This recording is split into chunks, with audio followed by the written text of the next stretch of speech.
وسلم علی رسولہ الکریم اما بعد فاعوذ باللہ من الشیطان الرجیم بسم اللہ الرحمن الرحیم قال اللہ تبارک و تعالی فی القرآن المجید الذین ينفقون فی السراء والضراء والکاظمین الغیظ والعافین عن الناس واللہ یحب المحسنین صدق اللہ العظیم وبلغنا رسولہ النبی الکریم ونحن علی ذلک لمن الشاہدین والشاکرین والحمد للہ رب العالمین۔ اللہ رب العالمین کا فضل و کرم، مالک کا احسان کہ پروردگار عالم نے اپنی عبادت و ریاضت کے لیے، قرآن پاک کی تلاوت کرنے سننے کے لیے، نماز تراویح کی ادائیگی، فرض اور واجبات کی ادائیگی کے لیے اللہ تبارک و تعالی نے ہمارا انتخاب کیا، ہمیں منتخب کیا۔ اتنی بھیڑ باڑ ہے، کروڑوں اربوں خربوں لوگ دنیا میں رہتے ہیں، لیکن پروردگار عالم اپنا اور اپنے پیارے حبیب کے ذکر کے لیے بندوں کو چن لیتا ہے، اللہ منتخب کر لیتا ہے۔ اس پر اللہ کا میں شکر ادا کرتا ہوں اور دعا گو ہوں کہ پروردگار عالم ہم نے جو عبادتیں ریاضتیں کی، فرائض و واجبات ادا کیے، قرآن سنایا، اس کو اللہ اپنی بارگاہ جلالت میں قبول فرمائے۔ چوتھے پارے کی آیت ہے جو میں نے آپ کے سامنے پڑھی ہے۔ اللہ تبارک و تعالیٰ نے ارشاد فرمایا الذین ینفقون فی السراء، وہ لوگ جو خرچ کرتے ہیں، فی السراء والضراء، خوشی میں اور غمی میں، خوشی کی حالت میں بھی خرچ کرتے ہیں اور غمی کی حالت میں بھی خرچ کرتے ہیں، والکاظمین الغیظ والعافین عن الناس، اور غصے کو پی جانے والے اور لوگوں سے درگزر کرنے والے، واللہ یحب المحسنین، اور اللہ تبارک و تعالی احسان کرنے والوں کو پسند فرماتا ہے۔ سبحان اللہ۔ چوتھے پارے کی آیت ہے یہ۔ اس آیت مبارکہ میں اللہ تبارک و تعالی اپنے محبوب بندوں کی خصوصیات اور اپنے محبوب بندوں کی صفات کو ذکر فرما رہا ہے۔ اللہ کے محبوب بندوں کی صفت بیان کی گئی کہ اللہ تبارک و تعالی کی راہ میں مال خرچ کرتے ہیں، چاہے وہ خوشی کی حالت میں ہوں یا غم کی حالت میں ہوں۔ قربان جائیں، اللہ اکبر۔ یعنی خوشی کی حالت میں بھی مال خرچ کیا جاتا ہے لوگوں کی طرف سے، محبوبان خدا کی طرف سے، اور غمی کی حالت میں بھی وہ مال خرچ کرنا بھولتے نہیں، خرچ کرتے ہیں اللہ کی راہ میں، کیونکہ محبوبان خدا یہ جانتے ہیں کہ ہمیں جو مال دیا ہے وہ اللہ نے دیا ہے۔ اللہ کا دیا ہوا مال اللہ کی راہ میں خرچ ہو جائے، اس سے زیادہ بہترین مصرف مال کا کوئی نہیں ہے۔ اللہ کا دیا ہوا مال اللہ کی راہ میں چلا جائے، اللہ کی راہ میں خرچ ہو جائے، اس سے بہترین مال کا مصرف کوئی نہیں۔ اللہ اکبر۔ اچھا، مال خرچ کرنے کی وجہ کیا وجہ ہوتی ہے کہ مال خرچ کرنے کا اللہ نے حکم دیا؟ قرآن پاک میں جگہ جگہ اللہ نے بیان کیا ہے مال خرچ کرو۔ زکوٰۃ بھی فرض کی گئی ہم پر، فطرہ ہے، زکوٰۃ ہے، کفارے وغیرہ ہے، روزے کا، نماز کا فدیہ وغیرہ ہے، یہ تمام تر چیزیں ہیں۔ تو مال خرچ کرنے کا کیوں کہا گیا، کیوں اتنی تازہ تاکید ہے ہمارے دین اسلام میں مال خرچ کرنے کی؟ اس کی سب سے بڑی اور بنیادی وجہ یہ ہے کہ انسان جب مال کماتا ہے تو مال کمانے میں انسان اپنے آپ کو کریڈٹ دیتا ہے، اپنی محنت، اپنی کوشش، اپنی کاوش، ان چیزوں کو عمل دخل ان چیزوں کا کرتا ہے، ان چیزوں کو سبب بناتا ہے کہ میں نے مال حاصل کیا نا تو اس میں میری محنت ہے، میری کوشش ہے، میری کاوش ہے، میں نے دن رات ایک کر دی، میں نے محنت مزدوری کی، اس وجہ سے مجھے مال حاصل ہوا۔ یہ ایک سوچ ہے، لوگوں کی ایک سوچ ہے، لیکن اللہ کے نیک اور محبوب بندوں کی سوچ یہ ہوتی ہے کہ اللہ کے حکم سے میں نے محنت کی، اللہ کے حکم سے میں نے حلال اور طیب روزی کمانے کا ذریعہ اپنایا، اللہ تبارک و تعالیٰ کے حکم سے مجھے مال حاصل ہوا، اور اللہ تبارک و تعالیٰ کے حکم سے ہی میں راہ خدا میں مال خرچ کروں گا۔ یہ ہوتی ہے سوچ، اللہ والوں کی سوچ کہ میرا اپنا کچھ نہیں ہے، میرا اپنا کچھ بھی نہیں ہے، میں نے جو مال کمانے کے لیے حلال ذریعہ اپنایا یہ بھی اللہ کی توفیق سے، اللہ نے توفیق دی، اللہ نے ہمت دی، اللہ نے طاقت دی، قوت دی، استطاعت دی، تو میں نے حلال ذریعہ اپنایا مال کمانے کے لیے، اور میں نے مال کمایا، میں نے مال کمانے کے لیے اپنی محنت لگائی، اپنی کوشش کی، اپنی ذہنی اور جسمانی صلاحیتوں کو استعمال کیا اور میں نے مال کمایا. تو یہ صلاحیتیں اور طاقت قوت یہ کس نے دی؟ اللہ نے دی ہے. اللہ کی دی ہوئی طاقت اور قوت کو میں نے بروئے کار لاتے ہوئے مال کمایا ہے.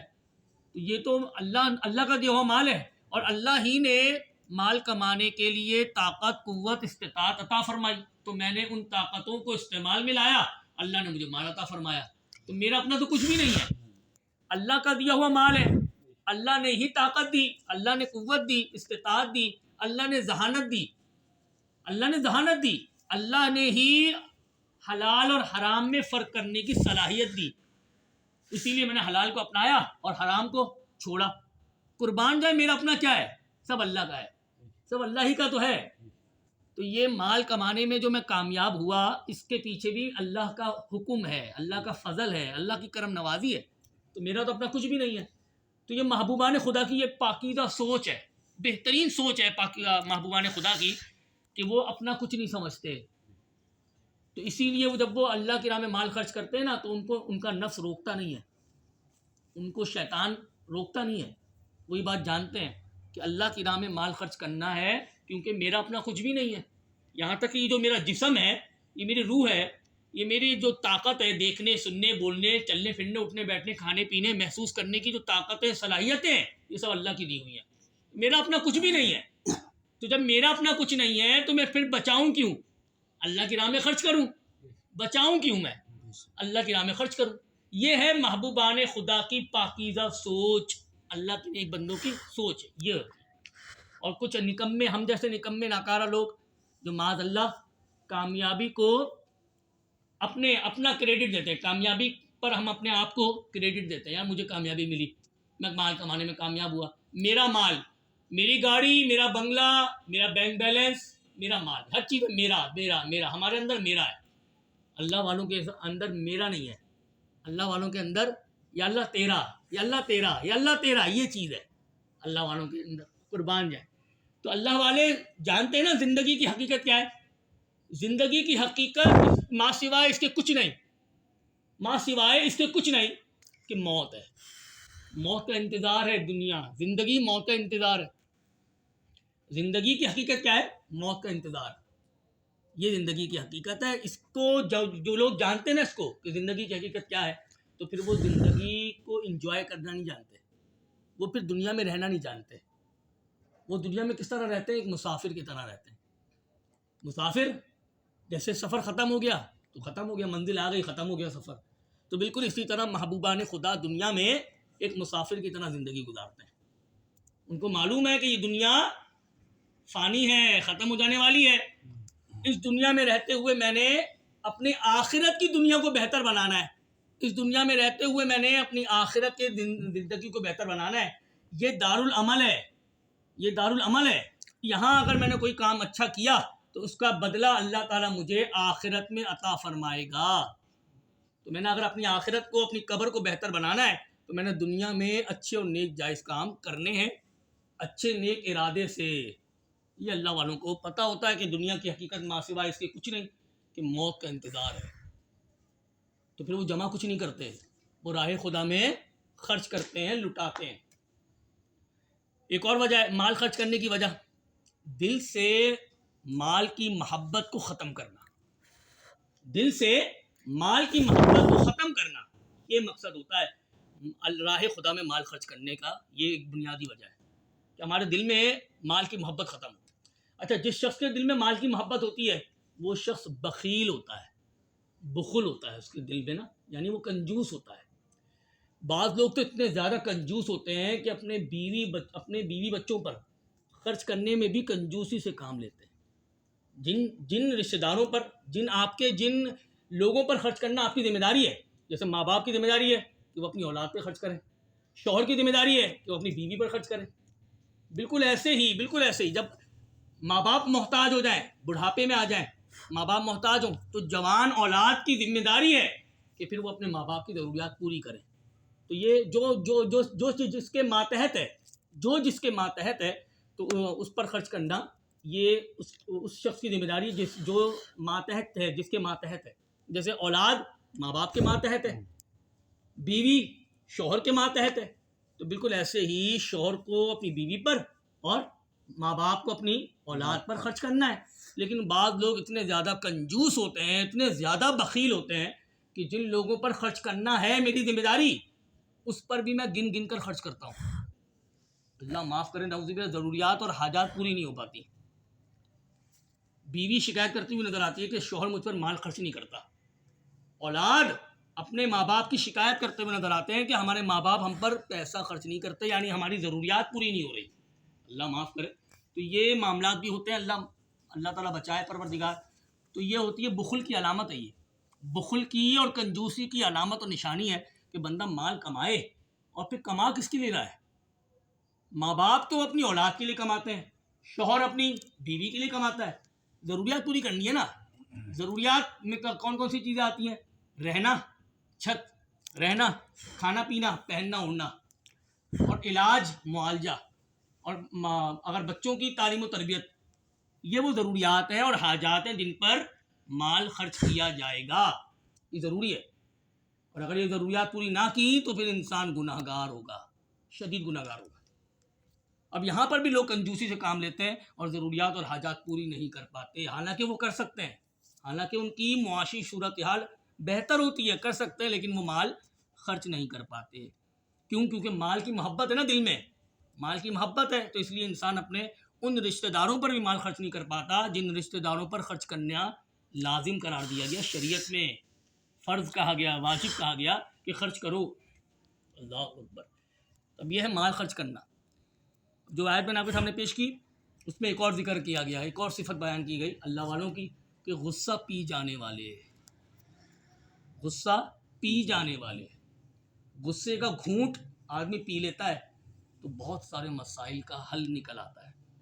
اور اگر غصہ اظہار کر دے نا, اپنے غصے کا اظہار کر دے, تو بنی بنائی بات بگڑ جاتی ہے, بنی بنائی بات بگڑ جاتی ہے اگر غصے کا اظہار کر دے.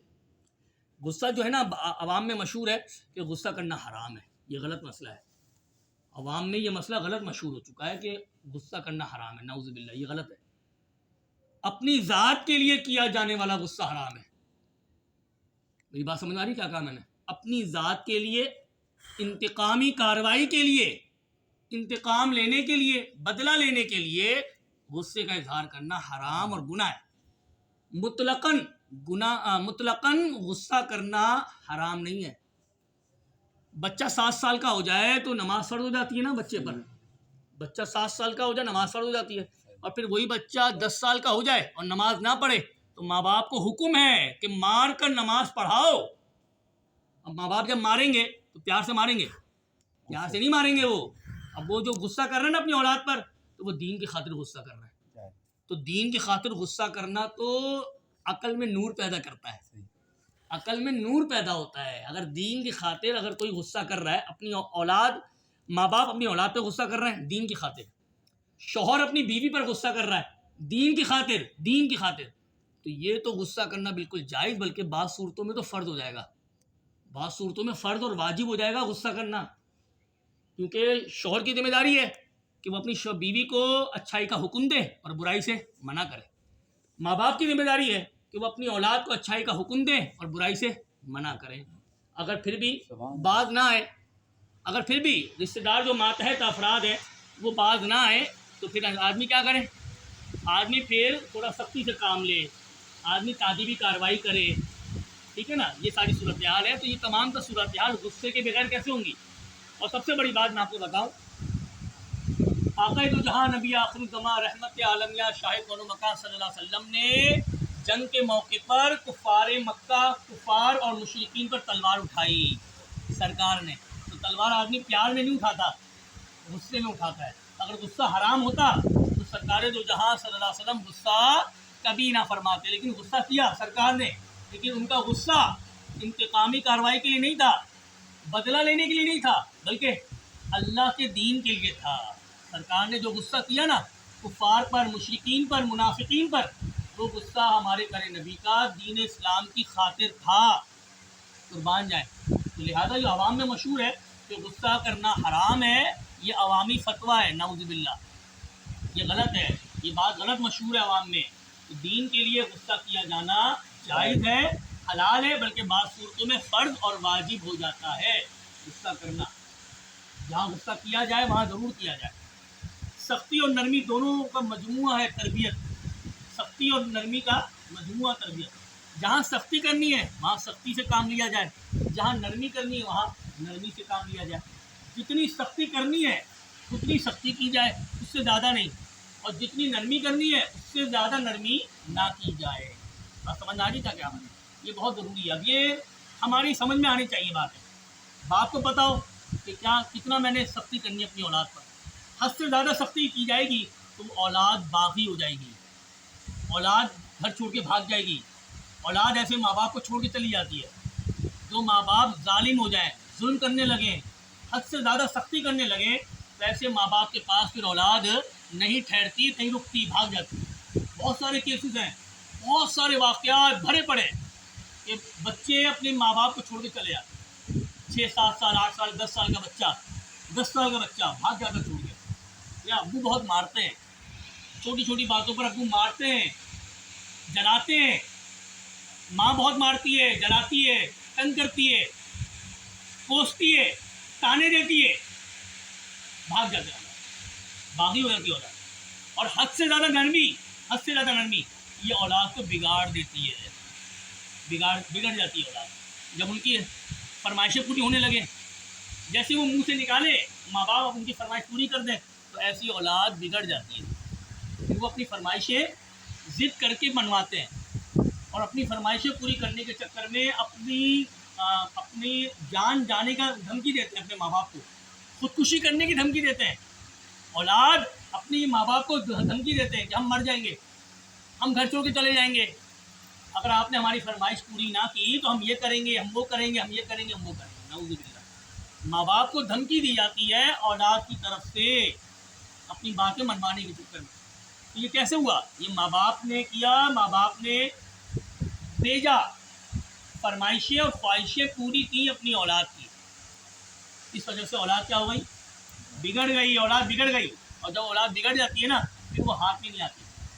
تو لہذا بیلنس رکھنا ضروری ہے, بیلنس رکھنا ضروری ہے. سختی اور نرمی میں توازن رکھنا ضروری ہے. ایسا نہ ہو کہ حد سے زیادہ سختی ہو, وہ بھی نقصان دہ ہے, اور حد سے زیادہ نرمی بھی نقصان کا باعث ہے. اللہ اکبر. پھر آگے فرمایا گیا اسی آیت میں والعافین عن الناس, اور لوگوں سے درگزر کرنے والے.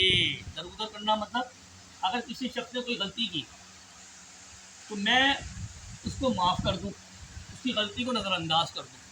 یہ ہے لوگوں سے درگزر کرنا. ہر غلطی پر پکڑ نہیں کی جاتی.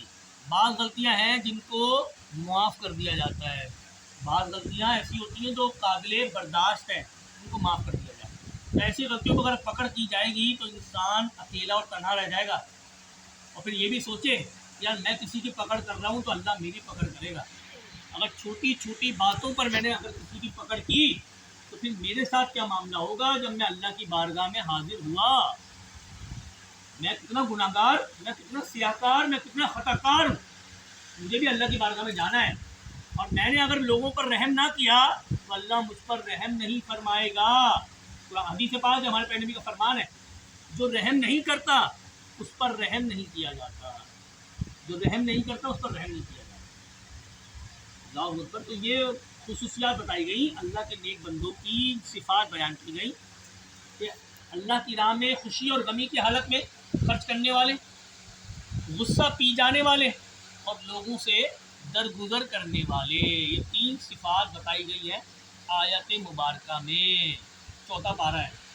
قربان جائیے, تینوں صفات اگر ہمارے اندر پیدا ہو جائیں, مال بھی خرچ کرنے کی, غصہ پی جانے والی, اور لوگوں سے درگزر کرنے والی, تو خدا کی قسم انسان اللہ کا قرب پالے, قرب الہی کی نعمت سے مالا مال ہو جائے.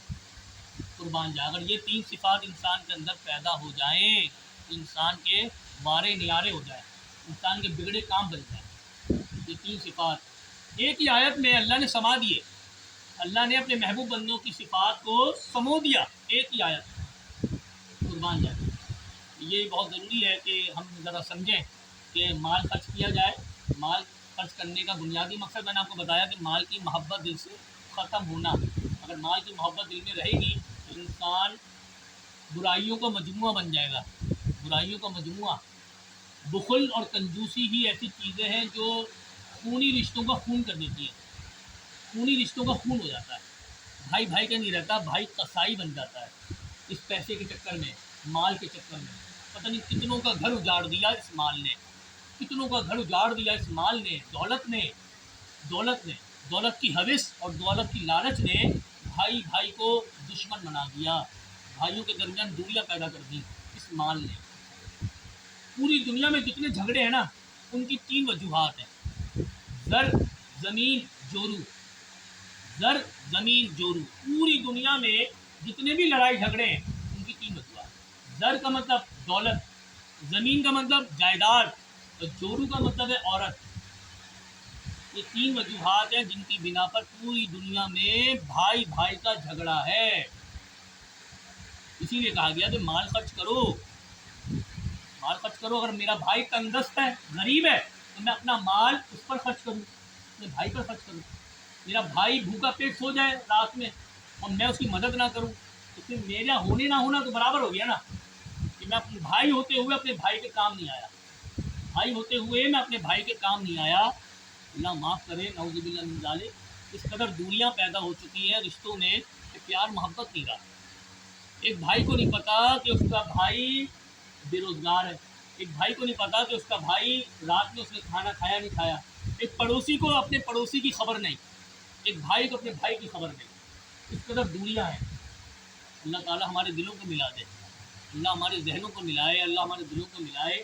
پروردگار ہمیں مال خرچ کرنے کا جذبہ دے، خوشی اور غمی کی حالت میں مال خرچ کیا جائے۔ جب ہمیں کامیابی ملتی ہے نا، تب ہم اللہ کا شکر ادا نہیں کرتے۔ ہلڑ بازی، مذاق مسخری، کامیابی کو سیلیبریٹ کرتے ہیں نا، تو ساری شریعت کی حدود کو پامال کر دیتے ہیں۔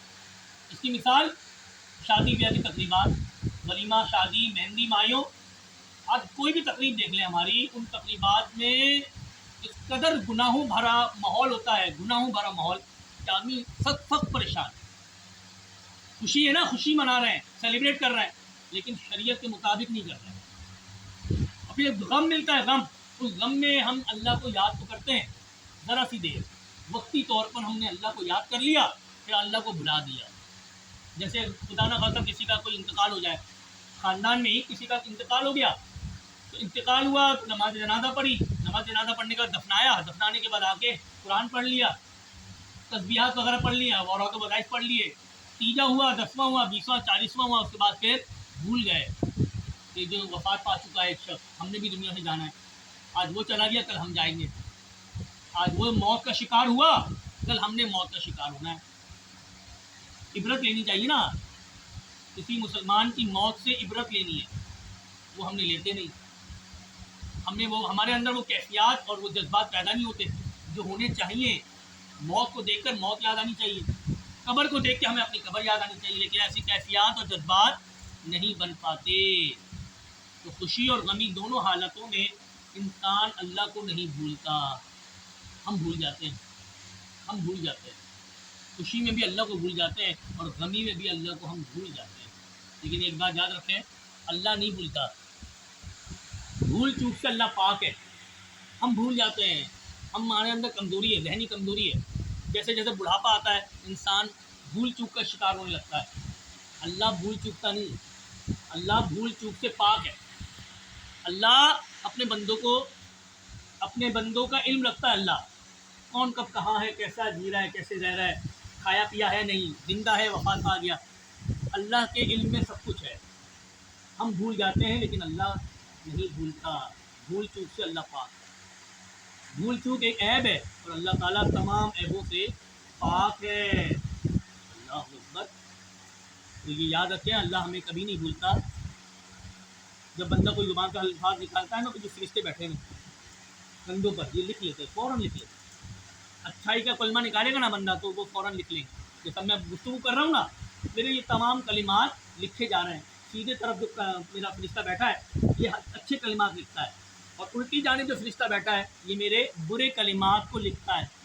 اب جس کے ذہن میں یہ ہو کہ یار مجھے اللہ نہیں بھولتا، اللہ مجھے نہیں بھولتا، تو یقیناً وہ جملہ نکالنے سے پہلے یہ سوچے گا کہ میرے الفاظ اور جملے لکھے جا رہے ہیں، تو لہٰذا میں اگر کوئی برا جملہ بول دوں، گالی بک دوں، کسی کا مذاق اڑا دوں، معاذ اللہ کسی کی توہین کر دوں، معاذ اللہ کسی کے لیے برا الفاظ کہہ دوں، توہین کر دوں، بے عزتی کر دوں، تو وہ سارے الفاظ میرے لکھے جا رہے ہیں، اور پھر کل وہ رجسٹر کھلے گا، کل بروز محشر وہ رجسٹر کھلے گا، اور پھر میری غلطیاں، کوتاہیاں، گناہ گنوائے جائیں گے۔ مجھے پڑھنا ہوگا اپنا نامہ اعمال، اور اس موقع پر میرے نبی موجود ہوں گے، میرے سرکار موجود ہوں گے، انبیاء موجود ہوں گے، اولیاء صحابہ موجود ہوں گے، ان کی موجودگی میں نے اپنا نامہ اعمال پڑھنا ہوگا۔ اس وقت کیا شرمندگی ہوگی مجھے، کس قدر شرمندگی اور شرمساری کا سامنا ہوگا مجھے کہ زمین پھٹ جائے اور میں اس میں سما جاؤں، اس قدر مجھے شرمندگی ہوگی کہ میں پڑھ نہیں پاؤں گا اپنا نامہ اعمال، اس قدر گناہوں بھرا نامہ اعمال میں کیسے پڑھوں گا۔ بچہ فیل ہو جائے امتحانات میں تو وہ رزلٹ اپنے باپ کو نہیں دکھا پاتا، شرم آتی نا بچے کو، تو میں اپنے باپ کو کیسے بتاؤں کہ ابا جان میں ناکام ہو گیا، میں فیل ہو گیا پیپروں میں۔ یہ دنیا کا معاملہ ہے، اور کل بروز محشر اپنا نامہ اعمال میں کیسے پڑھوں گا اپنے نبی کی بارگاہ میں، گناہوں بھرا نامہ اعمال، گناہوں بھرا۔ ہم سوچتے بعد میں ہیں، بول پہلے دیتے ہیں، اور ہمیں خیال تک نہیں آتا کہ جو الفاظ ہم نے زبان سے نکالے ہیں وہ الفاظ نوٹ کیے جا رہے ہیں، لکھے جا رہے ہیں، فرشتے لکھ رہے ہیں۔ اب یہ فرشتے اللہ کی بارگاہ میں کھولیں گے نامہ اعمال ہمارا، اور وہ نامہ اعمال پھر ہمیں پڑھنا ہوگا، کس طرح پڑھیں گے ہم۔ خدا یہ ذرا بات ذرا ذہن میں رکھیں، جب بھی کچھ بولیں تو پہلے سوچ لیں، پہلے تولو پھر بولو، پہلے تولو پھر بولو۔ یہ اگر اپنا لیں گے نا ہم یہ بات، تو انشاءاللہ زندگی بھر شرمندگی، شرمساری اور بے عزتی سے محفوظ رہیں گے۔ اللہ تبارک و تعالیٰ سے دعا ہے کہ پروردگار عالم اچھے نیک لوگوں کی، اللہ اپنے محبوب بندوں کی صفات سے اللہ ہمیں متصف فرمائے، تمام کا صفات اللہ ہمارے اندر پیدا فرمائے، آمین بجاہ نبی صلی اللہ علیہ وسلم۔